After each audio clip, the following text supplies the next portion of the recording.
On the Japanese island of Okinawa, there is a population of people that has fascinated longevity researchers for decades. Okinawa has one of the highest concentrations of centenarians in the world, people who reach 100 years old and, in many cases, remain active and independent well into their 90s. And somewhere in those observations, a detail kept showing up that nobody had thought to build a study around. The biggest meal of the day was not dinner, it was lunch. A randomized controlled trial, same food, same calories, 12 weeks, found that people eating their biggest meal earlier in the day lost significantly more weight and had dramatically better blood sugar control than those who did the opposite. But what that trial revealed about why the timing made such a difference is the part nobody has time to explain in a 12-minute appointment. I'm going to show you the data, the biology, and what it means for the meal you are eating right now. My name is Dr. Ben. This channel exists because your doctor's appointments are 12 minutes long, and a conversation about when you eat your largest meal has never once made that list. Everything in this video comes from published research. I will tell you exactly where every claim comes from, and I will tell you what the science can and cannot yet prove. To understand why lunch matters, you need to start in Okinawa. Imagine Hana. She is 94 years old, lives in a village on the island's northern coast, and has eaten the same way her entire life. Her breakfast is light, miso soup, a little rice. Her lunch is the meal. Vegetables, tofu, bitter melon, a small portion of fish. She eats slowly, stops before she feels full, and then goes back to her garden. Dinner most nights is leftovers or soup. Hana is not unusual in Okinawa. Her meal pattern is the pattern. The traditional Okinawan diet is plant-heavy. Sweet potatoes, tofu, seaweed, bitter melon, small amounts of fish. Low in calories, high in fiber. The Okinawans practice a cultural habit called Hara Hachi, a Confucian-inspired principle of stopping eating when you are 80% full, rather than waiting until you feel stuffed. But beyond what they eat and how much they eat, researchers kept noticing something about when they eat. The traditional Okinawan meal structure front-loads calories. Breakfast is light. Lunch is the anchor, the largest, most complete, most social meal of the day. Dinner is small, often just leftovers. This is not unique to Okinawa. In traditional cultures across the Mediterranean, across parts of Latin America, and across much of pre-industrial Europe, the midday meal was the main meal. The large dinner as the centerpiece of daily eating is, in historical terms, a relatively recent Western invention, shaped by industrial work schedules that made a proper midday meal inconvenient.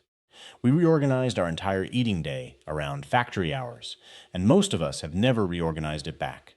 Now, the researchers studying Okinawan longevity are careful not to isolate any single variable. The centenarians there live the way they live across dozens of factors simultaneously. You cannot extract one habit and call it the secret. But the observation about lunch was persistent enough that scientists began asking, is there a biological reason why eating more at midday and less at night might be better for aging bodies? And what happens when you test that hypothesis in a controlled setting? In 2013, Professor Daniela Jakubowicz and her team at Tel Aviv University published a study in the journal Obesity that became one of the most cited papers in the field of meal timing. They recruited 93 overweight women with metabolic syndrome, a cluster of conditions including elevated blood sugar, high blood pressure, and abnormal cholesterol that dramatically increases the risk of heart disease and diabetes. All the women ate the same total number of calories per day, wefting 400, same food, same macronutrients, same calorie count. The only difference was when their biggest meal fell. One group ate 700 calories at breakfast, 500 at lunch, and 200 at dinner. The other group flipped it, 200 at breakfast, 500 at lunch, and 700 at dinner. They followed both groups for 12 weeks. The results were not subtle. The big breakfast group, eating more calories early and less at night, lost significantly more weight and more waist circumference than the big dinner group, despite consuming the same total calories. They showed greater reductions in fasting glucose, insulin, and triglycerides. Their levels of ghrelin, the hunger hormone, were lower, meaning they felt more satisfied throughout the day, even though they were eating the same amount overall. The big dinner group lost some weight too, but significantly less, and their blood sugar spikes after meals were higher and more sustained, which is particularly relevant for anyone managing or at risk of type 2 diabetes. This is a randomized controlled trial, not an observation. Same food, same calories, same duration. The only variable was timing. The trial tested breakfast versus dinner, but the principle it confirmed is exactly the one the Okinawans have lived by for generations. Eat more earlier in the day, less at night. Whether that front-loading happens at breakfast or lunch, the biology is the same. So why does the timing of your biggest meal change the outcome so dramatically? Your body's ability to process food is not constant across the day. It follows a circadian rhythm, the same 24-hour internal clock we have covered throughout this series. In the morning and around midday, your insulin sensitivity is at its peak. Your cells are most responsive to insulin, the hormone that moves glucose from your blood into your tissues. When insulin sensitivity is high, the glucose from a meal is absorbed efficiently. Blood sugar rises and returns to baseline without difficulty.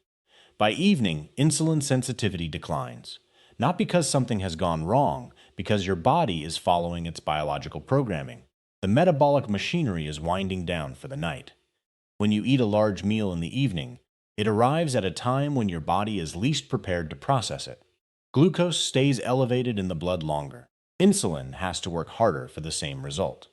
Here is a number that will change the way you think about every large dinner you have eaten for the last 10 years. A study published in the journal Obesity found that diet-induced thermogenesis, the calorie-burning effect of digesting a meal, was 44% lower after an evening meal compared to the identical meal eaten in the morning. Same food, same person. 44% less metabolic activity simply from the time on the clock. And there is another factor specific to nighttime eating that most people have never heard of. Melatonin, your sleep hormone, which rises in the evening, interferes with insulin secretion. There are melatonin receptors on the cells of your pancreas that produce insulin. When melatonin is elevated and you eat a large carbohydrate-heavy meal, the combination actively impairs your body's ability to manage blood sugar. Researchers at Brigham and Women's Hospital at Harvard have documented this in clinical settings. This is the biology that Hana and the other Okinawan elders were honoring without naming it. A large midday meal arrives when your circadian system is calibrated for exactly that purpose. A large dinner arrives when your system is actively moving in the opposite direction. 3 things the science supports. None require a dramatic change to your life. First, make lunch your most complete meal of the day, not your biggest binge. Hara Hachi, 80% full, remember, but the meal with the most protein, the most vegetables, the most substance. Breakfast anchors your morning. Lunch sustains your afternoon. Dinner becomes lighter by design, not by restriction. Second, if you manage blood sugar, try moving your largest carbohydrate intake to lunch for 2 weeks and observe what changes. The same amount of carbohydrates produces a significantly higher blood sugar spike at dinner than at lunch. Not because of what you ate, but because of when your body is equipped to handle it. Third, you do not need to eat dinner at 5 in the afternoon. The research is not asking for that. What it supports is this: make dinner the smallest full meal of the day. Even a moderate shift, swapping a large dinner for a moderate one, and adding real substance to lunch, moves you in the direction the biology points. Everything I have shared today is for educational purposes only. It is not a replacement for your personal medical care. If you manage diabetes, metabolic syndrome, or heart disease, speak with your doctor before making significant changes to your meal timing or composition. Here is what I want to leave you with. Hana did not design her meal structure because she understood circadian biology. She learned it the way every Okinawan elder did. Through generations of lived experience. Through the observation of what made people feel well, age well, and live long. The science that came later explained the mechanism behind what they already knew. That alignment between ancient practice and modern biology is not a coincidence, it is a signal. What time did you eat your largest meal today? If it was lunch, you are already eating the way the longest living people on Earth eat. If it was dinner, now you understand exactly what your body was doing with that meal, and what to try differently tomorrow. There is one more question the Okinawan data cannot answer, and it may be sitting on your bathroom counter right now. Everything we have covered in this series has been about when you eat. But there is an equally important question that most people over 60 have never been asked. When you take your medications, your blood pressure medication, your statin, your thyroid pill, your diabetes drug, The same circadian biology that determines how your body handles a large lunch versus a large dinner also determines how your body handles every pill in your medicine cabinet. And the timing instructions on most prescription labels were not written with your circadian clock in mind. A field called chronotherapy is changing that. And some of the findings, particularly around blood pressure medication, are significant enough that a major European clinical trial is now influencing how cardiologists think about prescribing. That is the next video. If you take any heart, blood pressure, or diabetes medication, I would watch it before your next dose. I will see you there.